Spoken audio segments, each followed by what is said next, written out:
যেই আনন্দঘন দিনগুলো ছিল সেই দিনগুলো আসলে আসলে এই সময় আমি এখানে এখন দাঁড়িয়ে আছি। এই সময় আমি ছোটোকালে এখানে ফুটবল খেলেছি। স্কুল শেষে ব্যাগ কোনোরকম ফেলেই চলে আসতাম ফুটবলের মাঠে। ফুটবল খেলতাম, গুল্লি উড়াতাম, গুল্লি খেলতাম। এই যে মানুষ যাকে যাকে ছেলেরা ছিল, বন্ধু বান্ধব ছিল এখানে ওখানে।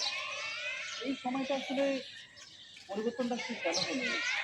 আধুনিকতার জন্য নাকি আসলে মাঠ হারিয়ে গেছে বা সেই সুযোগ সুবিধা হারানোর কারণে? কোনটা মনে হয় আপনার কাছে?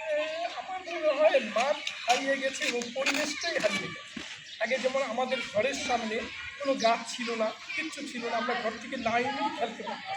এখন দেখা যায় প্রতিটা ঘরের সামনে সামনে বাগান। এই বাগানে যদি করতে হয় সবাইকে দেশে চলে যাওয়া উচিত, কৃষিকাজ করার জন্য।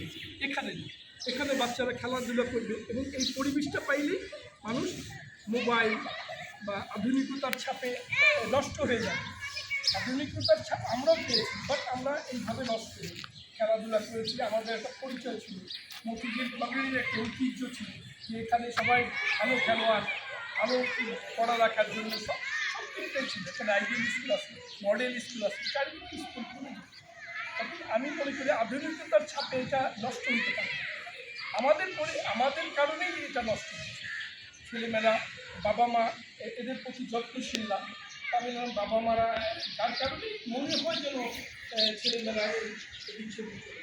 বাবা মারা ছেলেদের সাথে ফুটবল দিতে পারে না, খেলাধুলা উৎসাহিত করতে পারে না, তারা মোবাইল ফোন ধরিয়ে দিয়ে নিজেদের কাজে ব্যস্ত। আমার মনে হয় এইটাই সবচেয়ে বড় প্রবলেম। ওকে।